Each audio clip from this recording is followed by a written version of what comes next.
हरे कृष्ण। ओम अज्ञानतिमिरान्धस्य ज्ञानाञ्जनशलाकया चक्षुरुन्मिलितं येन तस्मै श्रीगुरुवे नमः। नमो विष्णुपदाय कृष्णप्रेष्ठाय भूतले श्रीमती भक्तिवेदांत स्वामिनिति नामिने। नमस्ते सरस्वती देवे गौरवाणी प्रचारिणे निर्विशेष शून्यवादी पाश्चात्य देशतारिणे। जय श्री कृष्ण चैतन्य प्रभु नित्यानंद श्री अद्वैत गदाधर श्रीवासादि गौर भक्त वृंदा। हरे कृष्णा कृष्ण कृष्णा हरे हरे, हरे राम राम राम हरे हरे। आज हम लोग चतुर्मास के विषय में कुछ चर्चा करेंगे। इस चतुर्मास में हमें कौन से चीज़ को अवॉइड करना है, कौन से चीज़ को जो है सो फॉलो करना है, उसके बारे में थोड़ा डिस्कस करेंगे। देखिए, ये मनुष्य जन्म बहुत ही दुर्लभ है। बहुत ही ये जो मनुष्य देह है बहुत ही उत्तम कोटि का है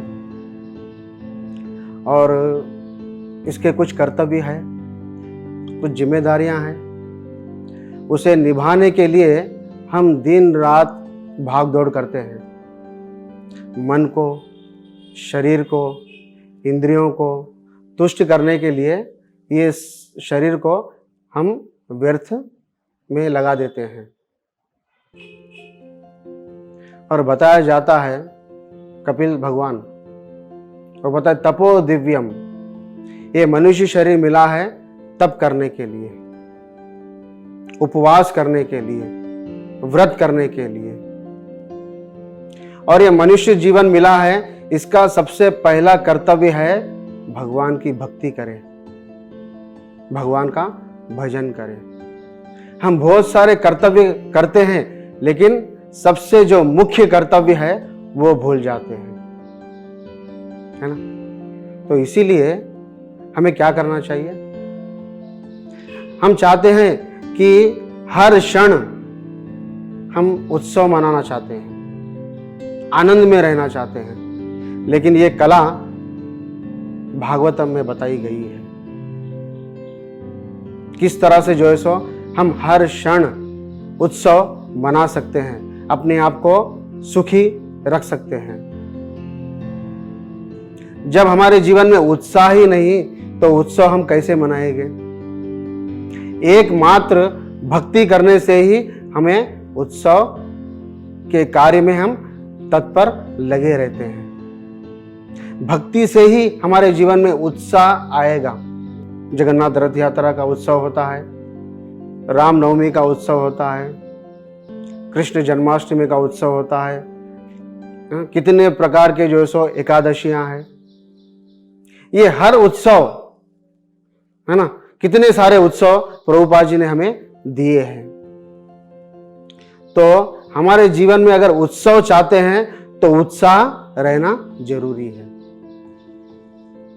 लेकिन हमें उत्साह होता है ज्यादा से ज्यादा भोजन करने में, ज्यादा से ज्यादा धन कमाने में।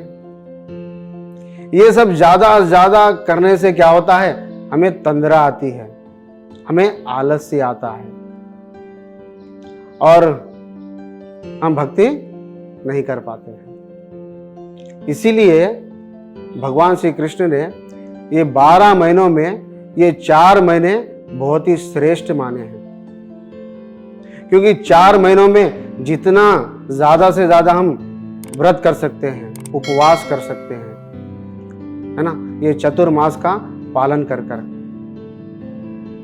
बताया जाता है कि विष्णु शयन एकादशी से लेकर उत्थान एकादशी तक वो योग निद्रा में रहते हैं। तो ये 4 महीने भगवत कार्य के लिए उत्तम माने गए हैं। इन 4 महीनों में हमें क्या करना चाहिए, इसका हम थोड़ा विश्लेषण करेंगे। सबसे पहले धामवास, अगर हो सके तो धाम 4 महीने हम धाम में निवास कर सकते हैं, और वो भी नहीं कर पाते हैं तो 4 महीने कम से कम एक बार तो भी वृंदावन है, मथुरा है, द्वारका है, ऐसे धाम में जाकर वास कर सकते हैं। अगर वो भी नहीं कर सकते तो मंदिर जा सकते हैं। ज़्यादा से ज़्यादा हम मंदिर में अपना समय गुजार सकते हैं, वहाँ पे भगवान का जप कर सकते हैं, भगवान के मंदिर में सेवा कर सकते हैं। और दूसरा है भगवान का जप। ब्रह्म मुहूर्त में उठकर सुबह सूर्य निकलने के पहले 1-1.5 घंटे पहले हमें स्नान कर कर शुद्धता पूर्वक पवित्र स्थान में बैठकर हमें भगवान का नाम जपना चाहिए। हरे कृष्णा कृष्ण कृष्णा हरे हरे, हरे राम राम राम हरे हरे। 16 माला तो कम से कम हम करते ही हैं, और ज़्यादा से ज़्यादा माला करने का प्रयास करना चाहिए। 20 माले, 25 माले, 32 माले, 64 माले, जितना समय हमें मिलता है उस समय को हमें भगवान के जप में लगाना चाहिए। प्रभुपाद जी ने इतने सारे पुस्तक लिखे हैं, भगवत गीता, श्रीमद् भागवतम, चैतन्य चरितामृत, ये सब हमें पढ़ना चाहिए और दान देना चाहिए। बताया जाता है कि स्वर्ण का दान देना चाहिए, यथाशक्ति जितना हो सके हमें दान देना चाहिए और स्तुति करना चाहिए। जैसे भीष्म स्तुति है, कुंती महारानी की स्तुति है, और वैष्णव भजन हम कर सकते हैं। चतुर्मास में 8 एकादशी आते हैं, तो हो सके तो हमें निर्जल रहने का प्रयास करना चाहिए। शरीर के अनुसार हमें तुलसी महारानी की सेवा करनी चाहिए, उनको जल देना चाहिए, उनको दीप देना चाहिए, धूप देना चाहिए, उनकी परिक्रमा करनी चाहिए, हो सके तो उनको दंडवत प्रणाम करना चाहिए। और माता जिस पंचांग पोजीशन में रहकर वो प्रणाम कर सकती है। और गौ सेवा कर सकते हैं, गौ को घास देना, पानी पिलाना, उनको सहलाना, उनके निकट जाना, उनकी परिक्रमा करना, उनको प्रणाम करना। और गाय का सेवा करना चाहिए, गाय को चारा देना, पानी देना, घास देना, इस तरह से हम गौ सेवा भी कर सकते हैं। और दीप दान, जैसे हम देखते हैं ना, भगवान को जो सो दीप दान, दीप का अर्थ क्या है कि अर्च विग्रह के सामने, भगवान के फोटो के सामने जो सो हम दीप दान दे सकते हैं। हमें दीप दान सेवा करनी चाहिए। जैसे दामोदर मास में पूरा महीना हम भगवान को जो है सो दीप दान देते हैं ना, तो उसी प्रकार हमें रोज भगवान को विग्रह के सामने, अगर हमारे घर में फोटो है तो फोटो को भी जो है सो आप दीप दान दे सकते हैं, तुलसी महारानी को भी दे सकते हैं। तो दीप दान का सेवा हमें करना चाहिए। और वैष्णव सेवा, किसी वैष्णव को हमें घर पर बुलाना चाहिए, उन्हें सत्कार देना चाहिए, उन्हें रेस्पेक्ट देना चाहिए, उनको भोजन देना चाहिए। इस तरह से हम वैष्णवों की सेवा कर सकते हैं। और ब्रह्मचर्य का पालन भी कर सकते हैं, मन से, शरीर से और इंद्रियों से। और किसी की निंदा नहीं करना चाहिए, झूठ नहीं बोलना चाहिए, प्रजल्प नहीं करना चाहिए, एक दूसरों के विषय में चुगली नहीं करना चाहिए। तो ये हमें 4 महीने कठोरता से हमें पालन करना चाहिए। एक विशेष पदार्थ को त्याग देना चाहिए। बताया जाता है कि 4 महीने श्रावण, भद्र, अश्विनी और कार्तिक, ये 4 महीने जो हम पहले महीने में हम क्या कर सकते हैं, हम हरी सब्जियों का त्याग कर सकते हैं। जैसे फॉर एग्जाम्पल पालक। दूसरे महीने में दही का त्याग कर सकते हैं। और तीसरे महीने में दूध का सेवन नहीं करना होता है।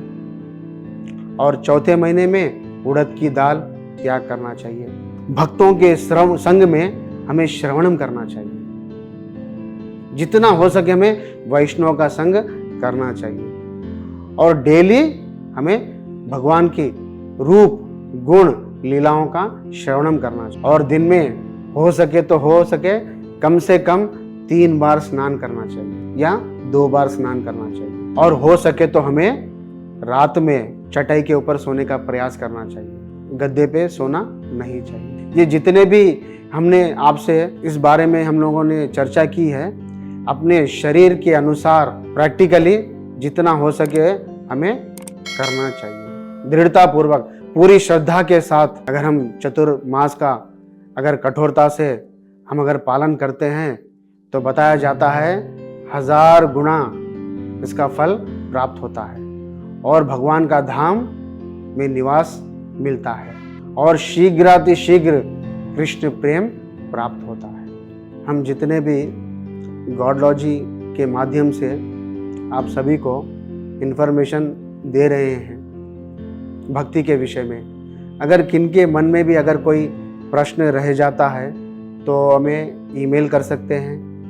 आपके मन में अगर कुछ अगर प्रश्न है तो कमेंट बॉक्स में भेज सकते हैं और ईमेल के द्वारा आप प्रश्न पूछ सकते हैं। जितना भी जल्दी हो सकेगा आपके प्रश्नों के उत्तर आपको भेज दिए जाएंगे ईमेल द्वारा। हरे कृष्ण।